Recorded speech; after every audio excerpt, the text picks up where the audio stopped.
ഇത് നോക്കിക്കേ, കണ്ട ചിക്കൻ റോസ്റ്റ് പോലെയല്ലേ? എന്നാൽ സംഭവം ഫിഷ് റോസ്റ്റാണ്. നമുക്ക് ടേസ്റ്റി ആയിട്ടും ഈസി ആയിട്ടും ഒരു ഫിഷ് റോസ്റ്റ് ഉണ്ടാക്കാം. ഞാൻ മോതമീനാണ് യൂസ് ചെയ്തേക്കുന്നത്. ആദ്യം ഒരു പാനിലേക്ക് എണ്ണ ഒഴിച്ച് സവാള ചേർത്ത് ഉപ്പിട്ട് ഒരു ലൈറ്റ് ബ്രൗൺ ഷെയ്ഡ് ആവുന്നവരെ ഒന്ന് ഇളക്കി യോജിപ്പിക്കുക.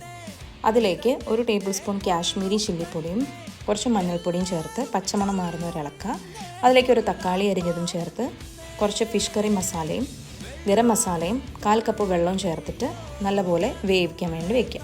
എണ്ണ തെളിഞ്ഞ് വരുമ്പോഴേക്കും അതിലേക്ക് 1 ടേബിൾ സ്പൂൺ വിനാഗിരിയും ചേർത്തിട്ട് നല്ലപോലെ ഇളക്കുക.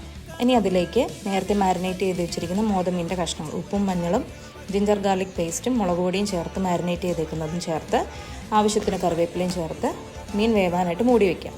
ഇനി മീനിൽ നിന്നുള്ള വെള്ളമൊക്കെ ഇറങ്ങി അതെല്ലാം ഒന്ന് റോസ്റ്റായി കിട്ടുമ്പോഴേക്കും കുറച്ച് മല്ലിയിലയും തൂകി നല്ലപോലെ ഡ്രൈ ആക്കി എടുക്കാം. റെസിപ്പി ഇഷ്ടമായാൽ ലൈക്ക് ചെയ്യാനും ഷെയർ ചെയ്യാനും സബ്സ്ക്രൈബ് ചെയ്യാനും മറക്കല്ലേ. Follow for more.